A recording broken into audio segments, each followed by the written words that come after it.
더 깊게 빠르게 정확하게 여러분의 성공 투자의 지름길을 안내해드리기 위해서 저희는 7시 코리안 마켓 사인즈에서도 열심히 달려가 보도록 하겠습니다.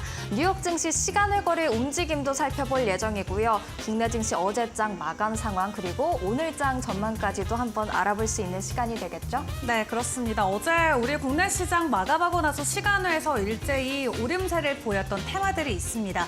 어떤 테마들이었는지 이따 국내장 특징주 시간에 추가적으로 확인을 해보도록 하겠고요. 일단 혼조세로 마무리됐던 미국 증시의 영향, 오늘 우리 국내장은 어떻게 받아갈지 개장 전략까지 함께 세워보도록 하겠습니다.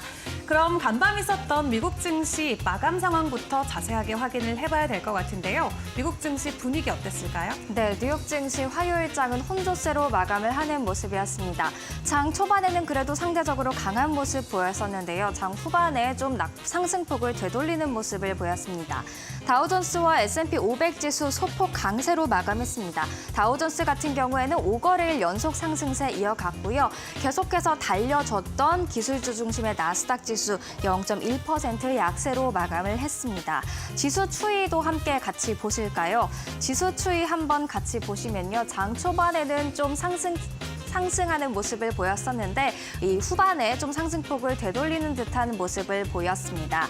이유는 닐 카시카리 총재가 했던 말이 좀 부담으로 작용했을 것 같기도 하고요. 또 투자 심리가 강하지만은 않은 상황이었기 때문에 이 S&P 500 지수가 5,200선 돌파를 앞두고서 상승폭을 반납하는 모습 보이자 다른 주요 지수도 같이 좀 내림세를 보이는 모습들이었습니다.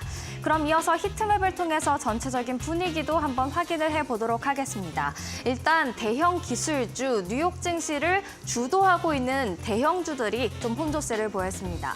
마이크로소프트가 1% 넘게 내리는 모습을 보였습니다. 그리고 엔비디아가 1.72% 약세로 마감을 했는데요. 억만장자 투자자죠. 스탠리 드래켄밀러가 장기적으로는 AI에 대해서 낙관한다라는 이야기를 했지만 단기적으로는 좀 과열된 것 같다라고 밝히면서 지난 1분기 엔비디아 지분을 일부 축소했다고 밝혔습니다. 그러면서 좀 주가의 하방 압력으로 작용한 것으로 보이는데요.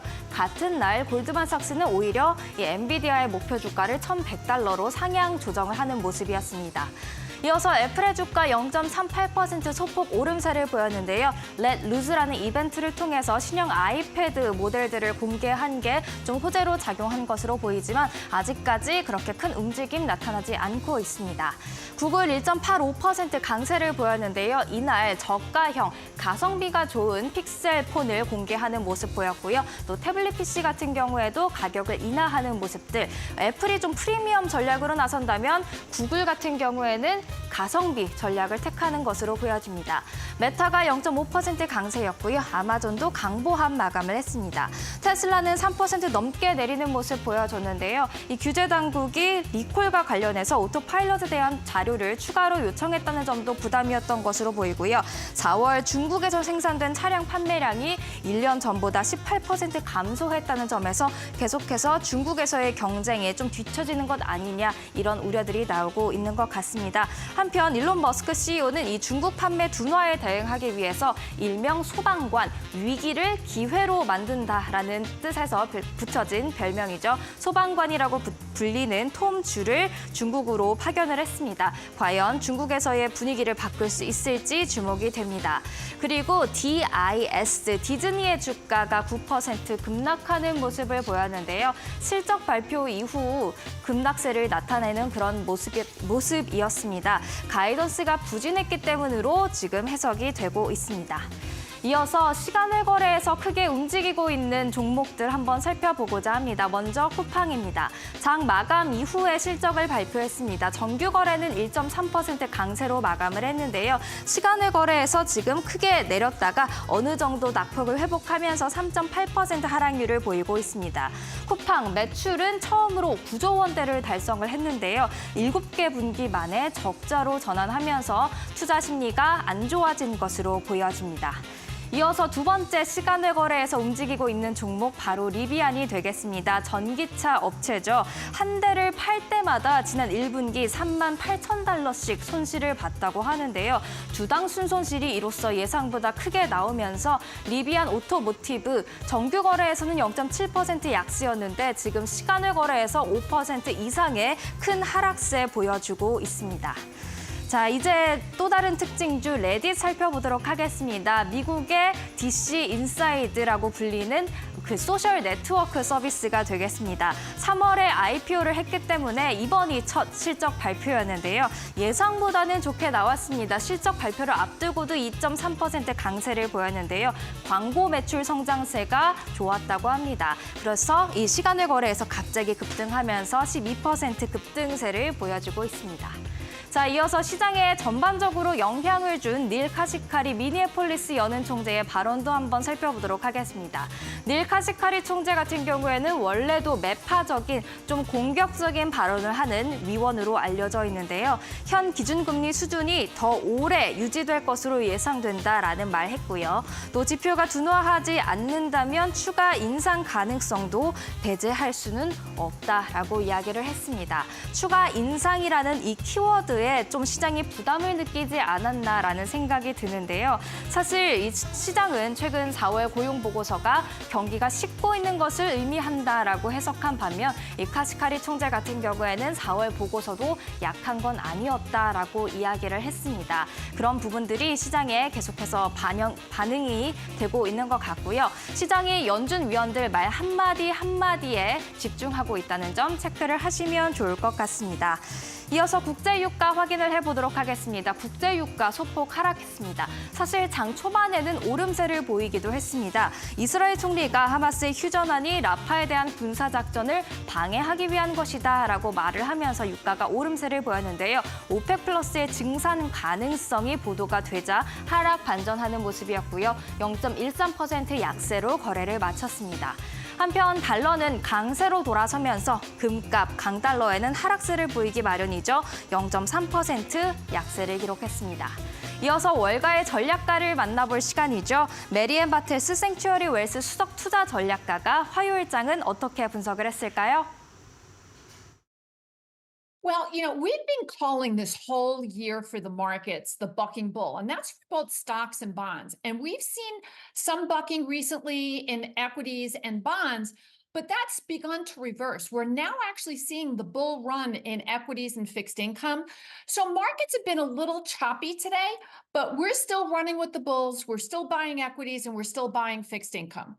Well, for the equity market, the most important factor for the direction of stocks is earnings. And we're right in the middle of earnings. And earnings are coming in significantly better than expected, at least by 1% better. And that's important. Also, profit margins have been stable and look to grow. But what's also helped the equity markets is that Fed Chair Powell said that the Fed was not going to raise interest rates because there's been a concern of higher interest rates. And there's been a concern about inflation, and that seems to be ebbing. So with no rate hike, at least stable inflation, earnings is really taking center stage and really driving the equity market right now. So in terms of what can drive stocks into the summer, into the rest of the year, we think it's liquidity. So what do we mean by liquidity? There's cash on the sidelines. There's $6 trillion. Why is there cash? If you remember, coming into this year, many were anticipating a recession. We have heightened geopolitical events. So investors are pretty cautious, so they've kept money on the sidelines. That money, if the equity markets continue to rally, can come into the markets. 네, 연휴를 마치고 어제 우리 시장 굉장히 긍정적인 분위기로 장을 마무리를 지었습니다. 우리가 쉬는 동안 뉴욕 증시 분위기가 워낙 좋았어서 우리가 쉬어가는 게 참 아쉽다라고 생각하시는 분들도 계실 것 같은데요. 하루 쉬어갔던 만큼 더 큰 폭의 반등을 보여주면서 마쳤던 어제장 먼저 정리해보도록 하겠습니다. 코스피가 특히 큰 폭으로 오름세를 보였죠. 2% 넘게 상승을 해주면서 2,700선까지 올라서는 모습이었고요. 코스닥도 0. 0.6% 오름세 보이면서 871선까지 올라섰습니다. 이렇게 좋은 상승을 이어갈 수 있었던 데는 대표적으로 세 개 테마를 놓고 저희가 확인을 해볼 수 있을 것 같은데요. 첫 번째로는 전선과 전력 쪽이 되겠습니다. AI발 전력 수요 폭증으로 인해서 1분기에 전기기기 수출 호조가 파악이 됐습니다. 수출액이 전년 대비해서도 4.7% 크게 증가한 것으로 확인이 되고 있고요. 원래 처음에는 북미를 중심으로 한 노후 전력망 수요 증가가 급증하면서 올랐다가 그 뒤로는 AI 쪽에서의 모멘텀에 힘을 받아가면서 지속적으로 오름세를 1분기 내내 보여주고 있습니다. 그를 반증하듯이 수출액도 증가한 모습이 보여지고 관련주는 모두 일제히 상한가로 직행을 했습니다. 세명전기와 제일전기공업 그리고 대원전선까지 상한가에 안착을 했고요. 또 좋았던 부분은 바로 반도체를 보셔야겠습니다. 우리가 쉬어가는 동안 뉴욕에서는 반도체주 위주로 좋은 상승 흐름이 나왔었죠. 그에 미국의 필라델피아 반도체 지수가 2%대 급등을 했고요. 또 여기에 대만의 시장 조사 업체인 트렌드포스 같은 경우는 AI 수요에 힘입어서 HBM 가격이 내년에는 단가가 5%에서 10%까지 추가적으로 상승할 것이다 라는 전망치를 공유했습니다.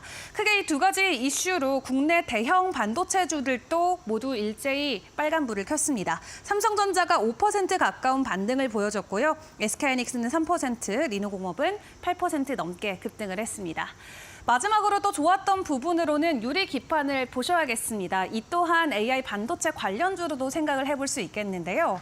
삼성전기가 당초 올해로 예정을 했던 파일럿 라인을 3분기에 구축을 한다라는 소식이 전해졌습니다. 이에 유리 기판을 더 빨리 시장에서 만나볼 수 있을 것으로 보여지고 있고요. 이 파일럿 라인 구축을 위한 주요 장비 협력사들도 어제 상승으로 마무리를 지었습니다. 대표적으로 필옵틱스와 캠트로닉스 볼 수 있겠고요. HB 테크놀로지는 두 자릿수 이상의 상승 흐름을 받아갔네요. 자, 그럼 오늘 우리 개장하기 전에 확인해 볼 이슈들은 어떤 것들이 있을지도 확인을 해보도록 하겠습니다. 글로벌 이슈 덕분에 올라갈 수 있는 종목들도 있겠지만 또 내부적으로 시간의 거래에서 급등했던 종목들 위주로 오늘 이슈를 확인을 해보겠습니다. 단독으로 전해진 기사이긴 합니다만 어제 시간의 거래에서 관련주들이 일제히 상한가를 갔던 만큼 이 이슈는 확인을 해보셔야 될 것 같습니다.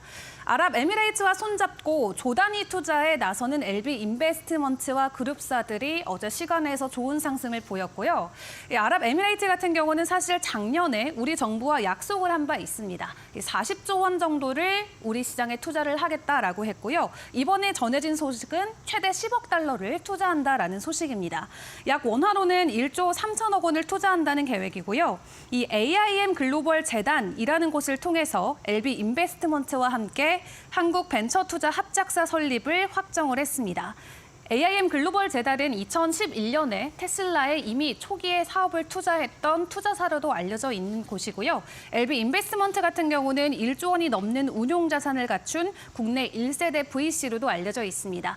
옆에 포트폴리오 보시면 아시겠지만 하이브나 펄어비스, 카카오게임즈 등 국내뿐만 아니라 해외에서도 유명한 여러 유니콘 기업들에 선제적으로 투자를 했던 VC이기도 합니다. 이런 부분에 집중을 해서 투자 성과나 검증된 해외 투자 역량을 AIM 글로벌 재단은 높이 평가했다라고 하고요. 함께 손을 잡고 1조 단위의 투자를 이어가겠다는 소식이 어제 단독으로 전해졌습니다. 관련주들 종가 현황은 어떠했을지 어제장 마감 현황 먼저 확인을 해보겠습니다.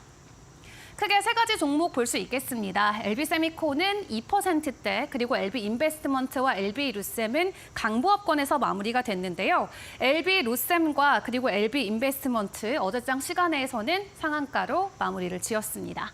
이어서 두 번째 이슈 보도록 하겠습니다. 이어지는 두 번째 이슈는 글로벌 이슈입니다. 80년 만에 최악의 홍수가 왔죠. 브라질의 소식인데요. 지난 주말부터 계속해서 소식이 전해지고 있습니다. 다만 중요한 건 좀처럼 상황이 나아질 기미가 보이지 않으면서 어제 관련주들이 시간 외에서 다시 한번 상한가에 들어가기도 했습니다. 장중에서도 관련주들의 주가 변동성은 나왔지만 시간 외에서 더 강한 상승이 나오면서 오늘 장 출발하고 나서도 변동성이 나올지 이 부분 지켜보셔야 될 것 같고요. 2022년 기준이긴 하지만 여전히 콩 생산량은 브라질이 가장 많은 부분을 차지하고 있습니다. 그런 브라질의 대홍수가 나면서 결과적으로 생산시설에 크게 영향을 갈 것으로 보여지고 있고요. 지난해 대두 1억 톤을 브라질이 수출을 하면서 세계 최대 콩 생산국으로 글로벌에선 자리매김을 하고 있습니다. 지금 피해가 심각한 지역은 70%에서 80%까지 손상이 예상되고 있다라고 하고 글로벌 선물 시장에서도 대두의 가격이 오름세로 마무리를 지었습니다. 관련 종목들 종가 현황 바로 확인을 해보시죠. 어제장에서도 일단 상승 흐름으로 마무리를 지었습니다. 신성홀딩스 4.5% 오름세 보였고요. 이 미래생명자원도 4% 가까이 올랐습니다. 어제 시간 외에서는 미래생명자원이 상한가로 마무리가 됐고 샘표식품 같은 경우도 2.2% 오름세를 보였고 시간 외에서는 5% 가까운 상승으로 마무리를 지었습니다. 여러 가지 이슈들이 여전히 시장에 잔존해 있습니다. 개별주 위주로의 대응을 계속해서 이어가야 되는 상황일지 글로벌 이슈들을 어떻게 소화하면 좋을지 오늘 국내장 개장 전략으로 함께 하시죠.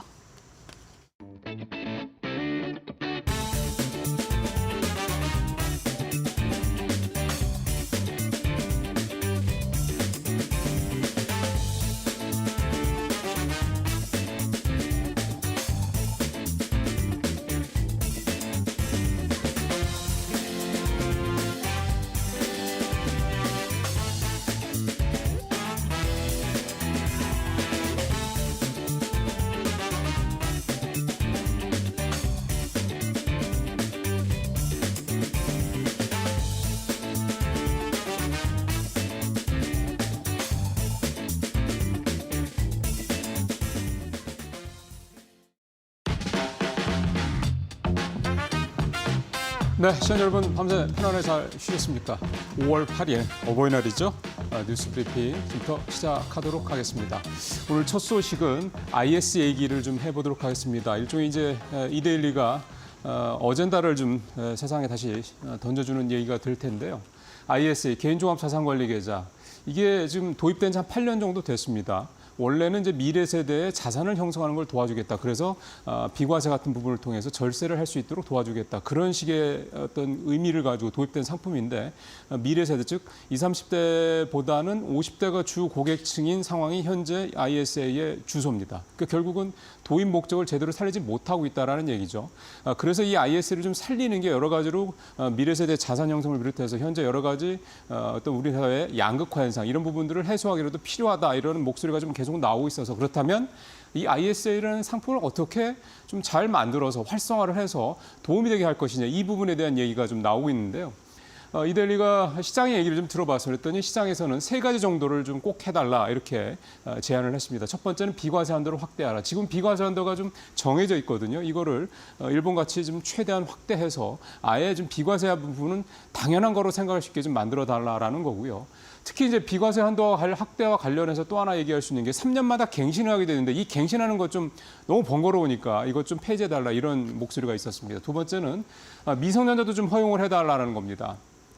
지금 미국이나 일본, 유럽 같은 이런 금융 선진국 같은 경우는 청년, 이를테면 주니어 ISA라는 이런 제도가 또 있어서요. 그러니까 미성년자들도 IS 같은 이런 비과세 상품에 가입할 수 있게 돼 있거든요. 그러니까 우리도 그렇게 좀 풀어달라 이런 얘기가 되는 거고요. 세 번째는 적립식 펀드라는 거 왜 한때 되게 유행하고 지금도 많이들 하시지 않습니까? 이게 매달 조금씩 소액으로 자동으로 이렇게 투자를 할 수 있게 만들어서 결국 장기적으로 투자를 했을 때 자산 형성할 수 있도록 도와주는 그런 시스템인데 이 IS에도 역시는 자동 적립 투자 시스템을 도입을 해달라 이렇게 크게 세 가지를 시장에서 좀 주문을 하고 있습니다. 일본 같은 경우는 니사라고 보통 얘기를 하는데요. 이 소액 투자자 비과세 제도라는 게 도입이 돼서 좀 이게 굉장히 활성화되어 있습니다. 특히 올해 일본 정부가 이 비과세 이 니사 제도를 신니사 제도라고까지 하면서 굉장히 다양한 규제를 활성화를 했는데 일단 비과세를 종신으로 확대를 했고요. 연간 적립 한도도 3배 이상 늘렸습니다. 그러니까 젊은 청년들이 이제 저축만 하다가 주식시장으로 투자를 할 수 있는 어떤 그런 통로를 만들어줬다는 얘기가 되는 거죠. 결국 이게 일본의 밸류 프로그램의 핵심이었고 그런 덕분에 지금 올해 일본 니케이 지수가 현재 15%가 상승할 정도로 상당히 좋은 모습을 보이고 있다. 결국은 저축에 잠겨있던 돈이 시장으로 오면서 시장이 점점점 더 활성화되고 좋아지고 있다. 이런 것도 결국 우리가 배워야 될 굉장히 중요한 포인트다. 이 얘기가 되겠습니다. 자, 다음 소식 넘어가도록 하겠습니다. 사실은 이 AI 얘기 나오면서 계속 따라붙는 짝꿍처럼 따라붙는 얘기가 바로 전력 공급 문제입니다. 아무리 AI 기술이 발달을 해도 이 AI가 잘 구동될 수 있는 전력 공급 문제가 해결되지 않으면 결국은 반쪽밖에 안 되는 그런 성장이 될 수밖에 없다. 이런 얘기가 계속 나오고 있는 건데요. 이 전기 먹는 하마 AI, 빅테크 에너지원 확보 총력전 펼치고 있다. 빅테크들이 지금 AI 관련돼서 데이터 센터를 만드는데 굉장히 큰 투자를 하고 있지 않습니까? 올 들어서만 1분기에 뭐 400억 달러를 투자했다는 얘기가 나올 정도인데요. 근데 이렇게 데이터 센터를 짓는 건 좋은데 데이터 센터가 지어지고 난 다음에 뭐가 중요한 거겠습니까? 바로 여기에 있는 것처럼 바로 전기입니다. 전력 공급을 얼마나 충분히 확실하게 하느냐 이 부분인데요. 이것들 때문에 지금 빅테크에 있는 뭐 오너들도 그렇고 빅테크 회사들도 그렇고 에너지원 확보에 총력전을 펼치고 있다 이런 얘기가 되겠습니다.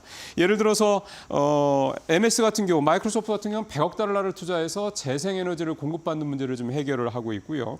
구글 같은 경우는 지열 스타트업에 투자를 했습니다. 또 여러분들 잘 아시는 챗GPT의 오픈 AI 여기 CEO죠. 샘 올트만 같은 경우는 핵 융합 스타트업에 계약을 하기로 했고요. 빌 게이츠 같은 경우는 SML이라고 하는 이 소형 원자로에 투자를 이미 하고 있습니다.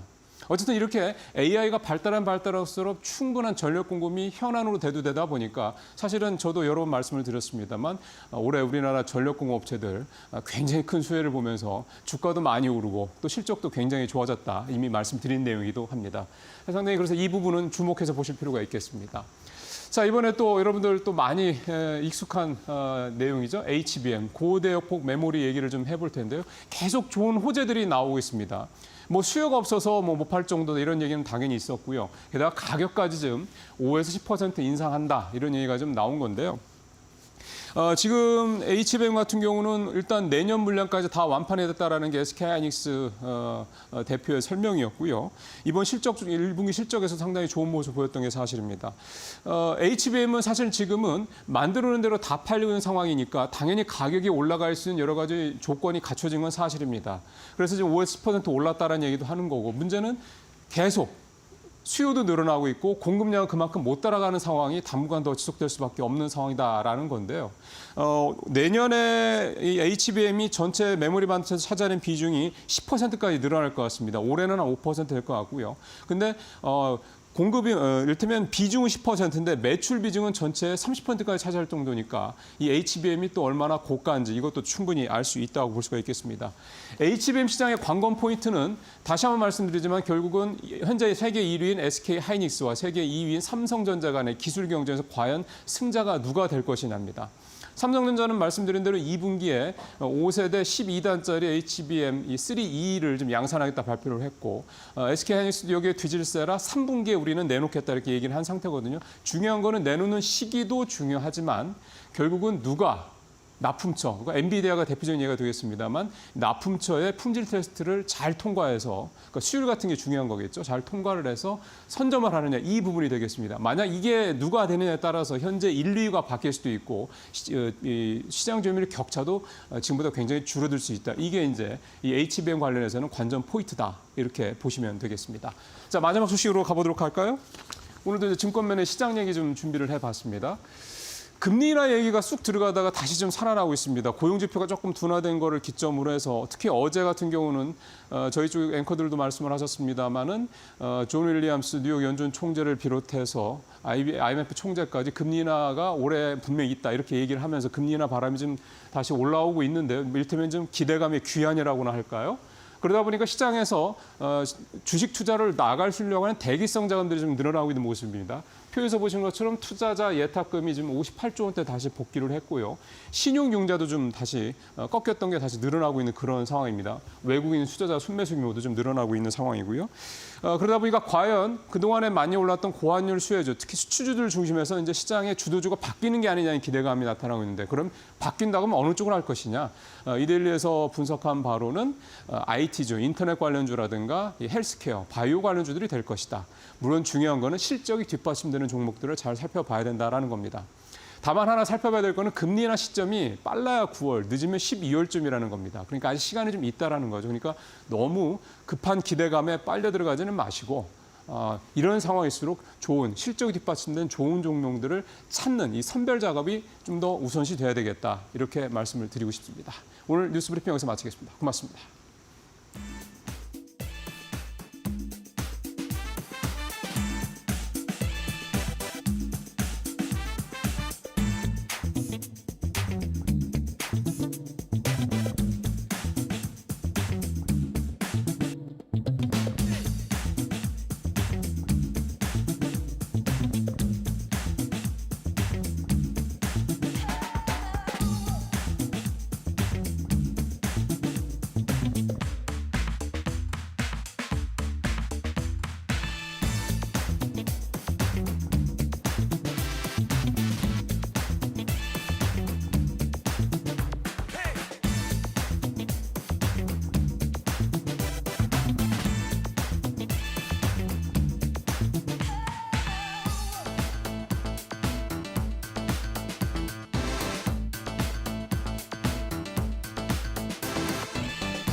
네, 마켓 비하인드로 이어가겠습니다. 오늘은 이동근 하이투자증권 스마트 PB센터 센터장과 이야기 나눠보도록 하겠습니다.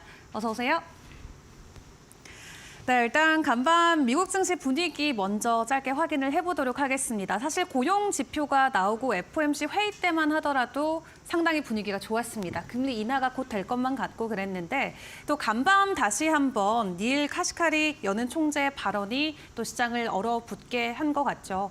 연준의 얼굴이 매일매일 표정이 바뀐다 이런 생각도 사실 들기도 하고요. 어떻게 보셨을까요? 말씀하신 대로 사실 이번 주에 가장 중요한 포인트가 결국 이제 FOMC 이후 그리고 이제 고용지표 발표 이후에 결국 이번 주는 중요한 이벤트는 없어요. 근데 이제 중요한 것은 여는 인사들, 연준의 인사들의 어떤 발언들이 이어지고 있습니다. 사실 네. 이제 어제만 하더라도 조금 이제 긍정적인 예를 들면은 이제 코스 박힌 리치먼드 연은 총재라든가 또 이제 연준의 3인자라고 할 수 있는 존 윌리엄스 뉴욕 연은 총재라든가 이런 사람들은 상당히 비둘기파적인 얘기를 했습니다. 네. 근데 이제 간밤에는 사실 이제 닐 카시가리 미네폴리스 연은 총재는 굉장히 매파적인 사람이에요. 그렇죠. 일단 매파의 대표적인 인물인데 역시 성격에 맞게 상당히 좀 이제 그러니까 다른 것보다도 다른 얘기보다도 일단 또 한 번 금리 인상에 대한 부분들을 언급했다라는 것이 시장에는 굉장히 조금 부정적으로 받아들여진 것이 아닌가. 사실 이제 주요 지수들이 계속해서 안정적인 상승세를 보이다가 이 닐 카시가리 총재의 발언 이후에 네. 결국 나스닥은 하락까지 전환을 하면서 마감을 했죠. 결국 이런 부분들. 그러니까 시장이 지금 이번 주는 이러한 어떤 연준 인사들의 발언에 민감하게 반응할 수밖에 없는 그런 환경이다 이렇게 말씀드릴 수가 있겠고요. 또 하나는 결국 뉴욕 증시가 최근에 한 3일 동안 꽤 강한 랠리를 보였습니다. 올해 들어서 가장 좀 눈에 띄는 랠리를 보였거든요. 네. 사실 이제 앞에서 말씀하신 대로 결국 이제 금리 인하에 대한 기대감이 다시 살아났다라는 부분, 이런 부분들이 작용을 하면서 강한 랠리를 보였는데 결국은 또 한 번 이렇게 뭔가 좀 부정적인 발언이 나오면서 이런 발언을 차익 실현의 기회로 삼으려는 또 이러한 어떤 시각들이 좀 있었다는 거죠. 네. 그렇기 때문에 사실 어제 뉴욕 증시의 하락은 어느 정도 조금은 예상할 수 있었던, 결국 이제 계속 이번 주에 이런 발언들이 이어지면서 시장이 조금 이에 따라서 좀 약간 영향을 받을 거예요. 결국 좀 지금은 그럴 수 있는 상황이고 과거에 비해서 사실 이런 발언에 대한 시장의 반응이 조금 더 민감해졌죠. 네. 그만큼 지금 시장이 조금은 최근에 이제 말씀드린 대로 반등을 했습니다만은 아직까지는 한편으로는 마음 한구석엔 불안감을 가지고 있는 거죠. 그쵸. 그렇기 때문에 사실 그런 부분들이 작용했다. 이렇게 좀 말씀드릴 수가 있을 것 같습니다. 네, 연준 의원들의 발언으로 시장도 계속 표정을 바꿔가면서 우리의 전략에 조금 더 디테일하게 구체화돼야 된다 이런 생각도 들기도 합니다. 일단 간밤 미증시가 그렇게 좀 혼조세로 마무리가 됐는데 오늘 우리 증시의 분위기는 어떠할지도 파악을 해봐야 될 것 같습니다. 일단 어제 코스피 코스닥 모두 오름세로 마무리를 지었고 특히 큰 힘이 되어준 건 외국인들이었죠. 양시장에서 순매수를 들어온 금액이 1조 원이 넘어섰고요. 올 들어서만 벌써 20조 원을 넘겼다라고 합니다. 그래서 역대 세 번째 규모로 가장 크게 외국인들이 우리 시장에 매수 행렬을 이어가고 있다라고 하는데 사실 이런 부분을 놓고 봤을 때 외국인들의 이런 매수세가 밸류업에 대한 기대감으로 들어오고 있다 이런 평가도 있거든요. 근데 막상 저희가 열어놓고 봤을 때 밸류업 사실 실망감이 더 컸죠. 어떻게 보셨나요?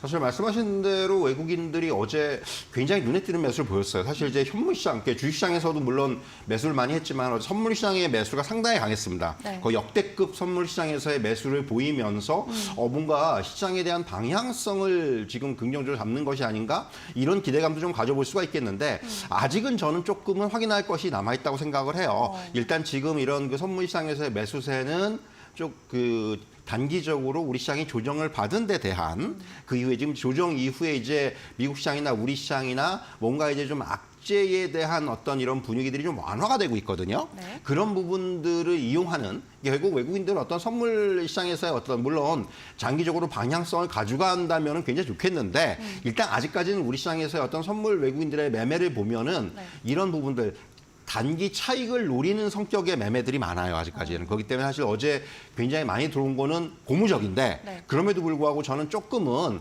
확인할 필요가 있겠고 또 이제 결국 이번에 이제 어떤 옵션 만기를 앞두고 있기 때문에 네. 이런 부분들과도 좀 연관을 지어서 지금은 판단할 필요가 있다. 그래서 어제 이제 물론 이렇게 뭐 역대급 매수가 들어왔지만은 이런 부분들은 조금은 확인할 필요가 있다 이렇게 말씀드릴 수가 있겠고요. 사실 밸류업 관련해서는 이번에 이제 그 5월 2일 날 밸류업 2차 세미나가 좀 진행이 됐습니다. 그러니까 긍정적인 부분은 명확하죠. 방향성이 확인됐다라는 부분. 그러니까 방향성은 변할 수가 없어요. 일단은 뭐 지난번 1차 세미나 때도 그랬고 2차 세미나도 그렇고 점점 이 어떤 그 방향성이 빌드업이 되겠죠. 계속해서 그런 흐름이 나올 것으로 보여지는데 여기서 이제 조금 우리가 이번에도 또 한 번 시장에서 조금 실망한 부분은 역시 세제 혜택과 관련된 내용들이 또 빠졌다는 거죠. 여전히 시장 좀 이제 그 어떤 공시 의무화라든가 페널티보다는 인센티브 제공을 통한 자율적 참여 장려에 대한 기조가 좀 재확인했다라는 부분,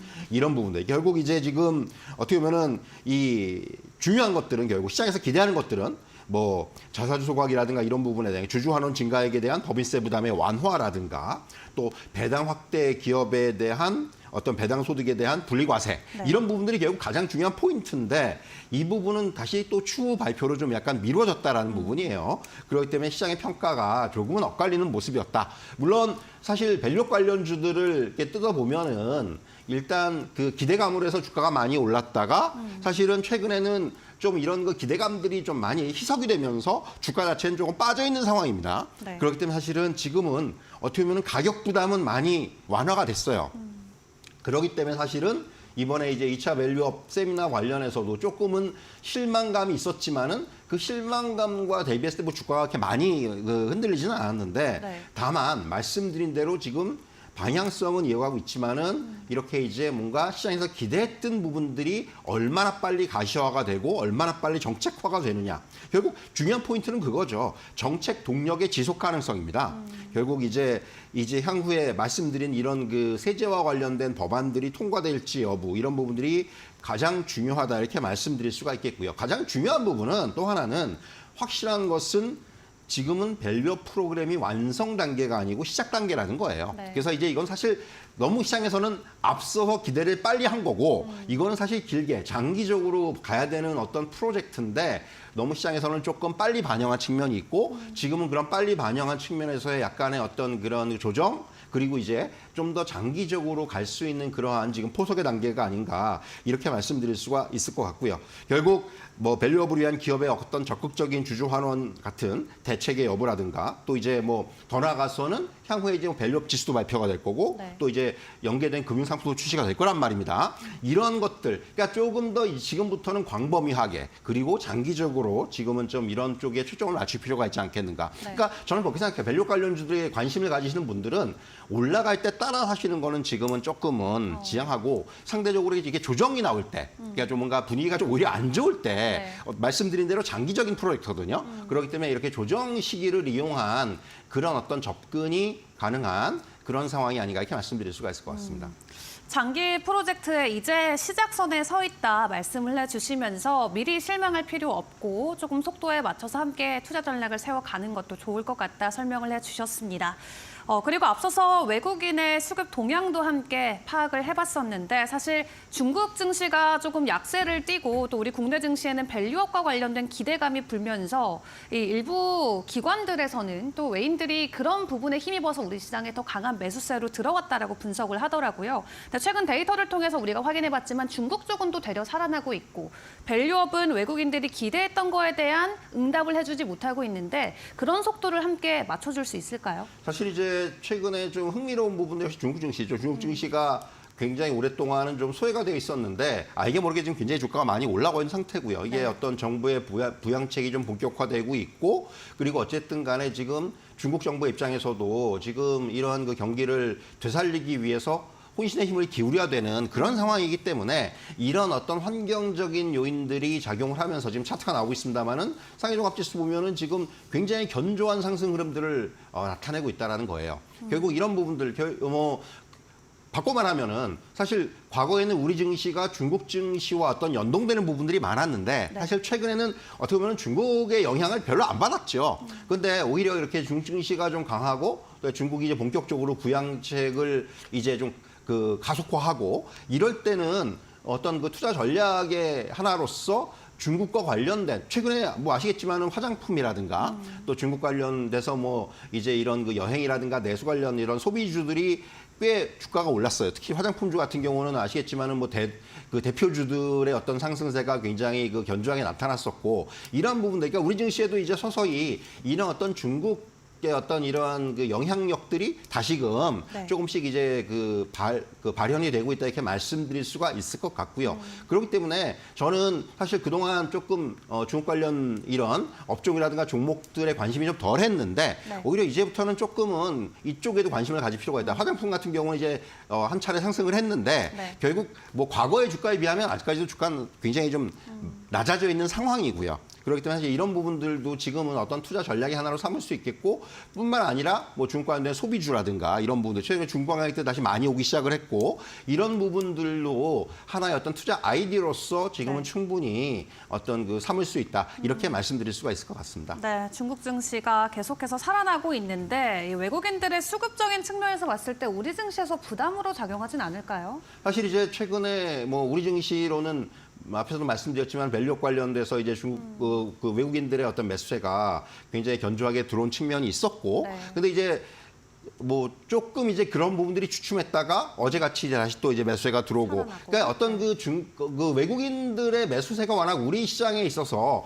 많이 비워져 있는 상황이었어요. 사실 그동안 사실 외국인들이 계속해서 매도 일변도였고, 네. 사실 포트폴리오 상에 우리 어떤 이런 그 비중이 상당히 낮아져 있는 상황이기 때문에 지금 저는 그렇게 생각합니다. 지금 뭐 그 밸류 프로그램도 중요하지만은 이런 거는 하나의 구실이고 빌미가 될 수가 있는 거고, 이런 부분들을 어떤 그 구실로 삼아서 네. 우리 비워져 있던 포트폴리오를 좀 채우는 단계다. 그렇기 때문에 사실은 이제는 외국인들의 어떤 이런 그 매매에 대해서 너무 지나치게 우려할 필요는 없을 것 같고요. 계속해서 점진적으로 물론 중간중간에 이제 뭐 차익 실현이라든가 이런 부분들은 나올 수가 있겠지만은 이제부터는 조금은 외국인들은 조금은 견조한 네. 이런 어떤 흐름이 나오지 않겠는가 이렇게 좀 말씀드릴 수가 있을 것 같습니다. 네, 앞으로 이렇게 계속 견조한 모습을 외국인들이 수급 측면에서 받쳐준다라고 했을 때 다시 한번 우리 증시도 전고점 탈환에 도전해 볼 수 있지 않을까 하는 생각도 듭니다.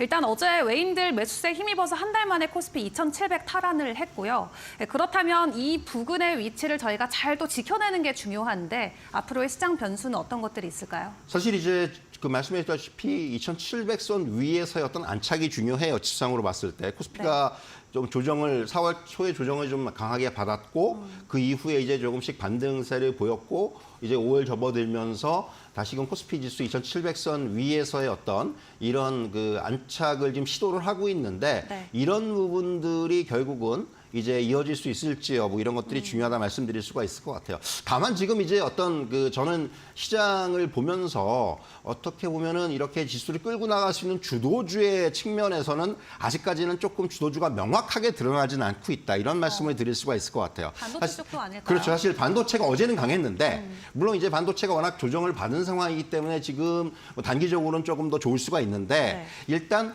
주도주로 튀어나오기 위해서는 뭐 예를 들면 신고가를 갱신하는 종목들이 등장을 한다든가 아니면 이렇게 어떤 상승의 연속성이 나타난다든가 이런 부분이 좀 필요한데 최근에 어떻게 반도체는 오히려 수급적으로도 조금 이제 매도가 많은 외국인들은 반도체를 조금 이제 줄이는 그러니까 왜냐면 많이 올랐기 때문에 그리고 이제 뭐 최근에 여러 가지 노이즈들이 있었기 때문에 그런 부분이 작용을 하기 위해서 이제 반도체 관련주들은 조금 더 지켜봐야 될 것으로 보여지고요. 뭐 지금은 어떻게 보면은 큰 틀에서의 어떤 순환매 흐름들이 나타나고 있다. 최근에 이제 뭐 화장품주라든가 이런 것들도 올라왔었고 뭐 그밖에 이제 뭐 방산주라든가 조선주라든가 이런 것들도 한 차례 좀 상승세를 보였단 말입니다. 그렇기 때문에 지금은 일단 2,700선 위에서의 안착을 시도하기 위해서는 말씀드린 대로 뭔가 좀 시장을 이끌 수 있는 주도주가 좀 튀어나올 필요가 있고 주도 업종이 좀 등장을 할 필요가 있고요. 그리고 또 하나는 결국은 말씀드린 대로 수급의 연속성, 이제 뭐 외국인들이나 이런 쪽에서의 또 수급의 연속성 이런 부분들 그리고 또 하나는 결국 지금 시장을 둘러싼 환경이 계속해서 좋아지고 있지만은 이런 부분들에 있어서 이런 환경들이 계속해서 유지가 돼야 된다라는 거죠. 뭐 지금 악재들이 조금은 이제 완화되는 국면이고 다시 금리 인하에 대한 기대가 좀 살아나는 국면이기 때문에 이런 부분들이 계속해서 이어질 수 있을지 이런 부분들까지 좀 종합적으로 보면서 판단할 필요가 있다 이렇게 좀 말씀드릴 수가 있겠습니다. 코스피 코스피가 2,700선을 어렵게 탈환해졌지만 이 지수의 흐름을 이어가기 위해서는 주도주의 역할이 굉장히 중요하다 말씀을 해주셨습니다. 여러 가지 섹터들을 순환매를 통해서 일단 4월 달에는 펌핑 현상이 나왔었는데 그렇다면 5월 우리가 집중해 볼 수 있는 주도주 섹터 어디로 예상하세요? 사실 이제 뭐 앞에서도 약간 말씀드렸지만은 지금은 그 악재 요인들이 이제 완화가 되는 상황이고 그리고 네. 이제 뭐 미국 증시라든가 우리 증시라든가 이제 다시금 위험 선호 심리가 좀 확대가 되고 있어요. 이거는 굉장히 긍정적인 얘기고요. 그러니까 시장의 방향성만 놓고 보면은 네. 외부 리스크가 좀 줄어드는 상황에서 우리 증시에는 좀 긍정적인 모멘텀이 반영될 수 있는 그런 환경들을 기대할 수 있는 상황입니다. 그러니까 이런 거죠. 예를 들면은 원달러 환율이 높은 수준에 있어요. 네. 이거는 뭐 악재라고 분명히 나쁜 점도 있지만 좋은 점이 있는 게 수출 가격 경쟁력이 제고가 된다라는 거죠. 그러니까 수출 업종들한테는 상당히 지금 긍정적인 네. 그런 환경이 펼쳐진다라는 거고 또 앞서도 언급드렸지만은 중국의 부양책에 의해서 경기 회복 동력이 이게 이제 우리 시장까지도 좀 긍정적으로 작용할 수 있는 이런 부분들은 분명히 시장에서는 다시금 새로운 어떤 긍정적인 부분이 될 수가 있을 것으로 보여지고요. 결국은 지금 시장의 어떤 대응 전략을 제가 말씀드리자면은 네. 다양한 악재들이 시장에 좀 선반영되었다는 인식 속에서 뭐 제가 지난주에도 그런 비슷한 말씀 드렸는데 지금은 결국은 일단 어떤 업종이라든가 종목을 선정함에 있어서 네.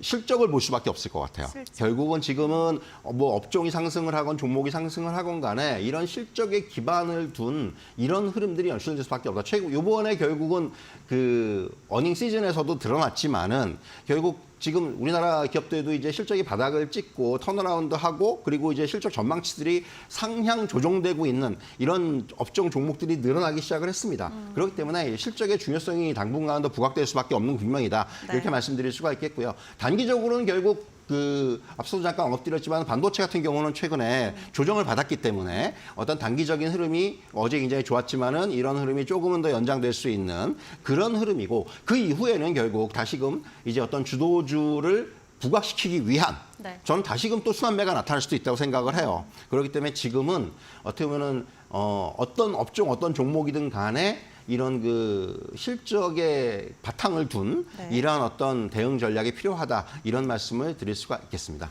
네, 실적과 수출을 기반으로 5월 달은 여러분들도 포트폴리오 전략을 세워보시는 게 좋을 것 같습니다. 오늘 뭐 카카오뱅크나 카카오게임즈, 카카오그룹주들 실적 발표 있고요. 그리고 신세계그룹도 실적 발표를 앞두고 있습니다. 자, 이렇게 개장 전략을 함께 세워보고 있습니다. 마지막으로 올해 5월 달 우리가 또 어떤 증시 포인트를 집중을 해봐야 될지 이야기를 나눠봐야 될 것 같은데 일단 이번 주는 조금 쉬어가는 한 주입니다. 주요 지표는 없지만 다음으로 우리가 좀 민감하게 봐야 되는 글로벌 지표나 이슈 어떤 게 있을까요? 앞서도 말씀드렸지만 사실 이번 주는 그 연준 관계자들의 발언이 중요해요. 네. 이제 뭐 지금 비둘기파적인 발언이 나왔고 그다음에 외파적인 발언이 나오고 이런 식으로 지금 이제 번갈아 좀 나오고 있는데 결국 이러한 부분들 중요한 것들은 근데 결국은 어떻게 보면 연준의 정책 스탠스는 크게 변하지가 않았어요. 다만 이것을 시장이 어떻게 해석을 하냐에 따라서 그때 좀 시장의 어떤 반응이 달라지고 있다. 다르게 나타나고 있다. 이렇게 말씀드릴 수가 있을 것 같고 그렇기 때문에 사실 저는 길게 봤을 때는 이것은 그냥 어떻게 보면 지나가는 과정이다라는 표현을 드리고 싶어요. 너무 이런 것에 일희일비하기보다는 네. 지금 어떤 파월의장은 지금 저는 조금 이제 다른 얘기긴 한데 금리 인하를 하고 싶어 하는 것 같아요. 어떻게 하든 간에. 근데 다만 이제 이런 어떤 근거를 가지고 할지 네. 이런 부분들이 조금 가장 중요한 포인트가 아니겠는가. 결국 어떤 고용 지표가 이번에 좀 부정적으로 나온 것이 어떻게 보면은 연준 입장에서는 상당히 좀 이거를 잘 됐다라고 생각을 할 수도 있어 보이고요. 그렇기 때문에 지금 이런 어떤 연준의 스탠스 올해 결국 뭐 얼마 전까지만 해도 금리는 한 번밖에 안 할 것이라는 얘기가 나오다가 다시 또 이제 2번 이상 할 것이라는 얘기가 나오고 있고 네. 이런 부분들이 결국 5월 이후에는 계속해서 시장의 가장 중요한 그런 포인트가 될 것으로 보여지고요. 이번 주만 놓고 보면은 10일 발표되는 미시간대 5월 소비자 신뢰 지수에 주목을 할 필요가 있는데 이게 왜냐하면은 단기, 중장기 인플레이션 예상치가 발표가 됩니다. 그러니까 결국 지금 이런 고용 못지않게 중요한 게 인플레이션이란 말이죠. 그래서 이제 향후에 이렇게 이제 인플레이션이 어떻게 예상이 되느냐에 따라 가지고 역시 또 연준의 어떤 이런 그 결정에 영향을 줄 수가 있다라는 부분. 그리고 이제 기업들의 실적 발표가 막바지에 접어들고 있는데 미국만 놓고 보면은 S&P 상장 기업 중에서 한 80%가 예상치를 상회하고 있죠.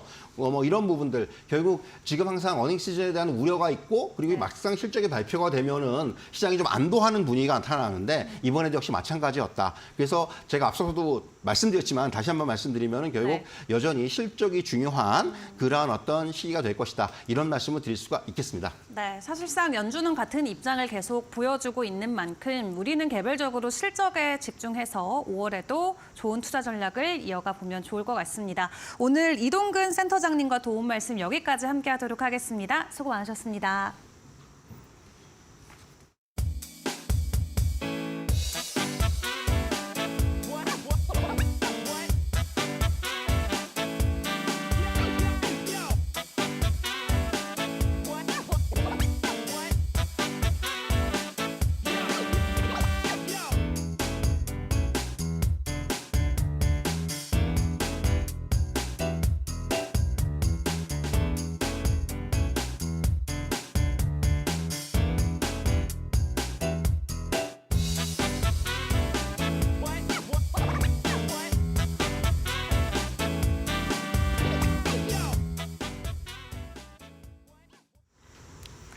네, 마켓 시그널 2시간을 숨가쁘게 달려왔습니다. 그만큼 전해드릴 내용이 참 많았는데요. 뉴욕 증시는 이제 전반적으로 시장에 강하게 영향을 준 뭔가 이벤트는 없었던 와중에 개별적으로 좀 주가 흐름이 나타나는 모습들 보였습니다. 이 개별적인 흐름을 국내 증시가 어떻게 받을지가 참 중요해질 것 같아요. 네, 그렇습니다. 일단 큰 틀에서의 섹터의 흐름은 뚜렷하게 나타난 게 없었기 때문에 말씀해 주신 대로 개별 섹터, 개별 종목에 우리가 더 집중을 해야 될 것 같은데요. 오늘 국내에서도 개별주들의 실적 발표가 이어집니다. 관련해서 어떤 전략을 꼼꼼하게 세워야 될지 이데일리 TV와 계속 함께 하시면서 오늘 장도 성공 투자하시길 바라겠습니다. 그럼 저희는 오늘 준비한 내용은 여기서 마무리하도록 하겠고요. 내일 같은 시간에 다시 찾아뵙고 인사드리겠습니다. 오늘도 저희와 함께 해주신 여러분 고맙습니다.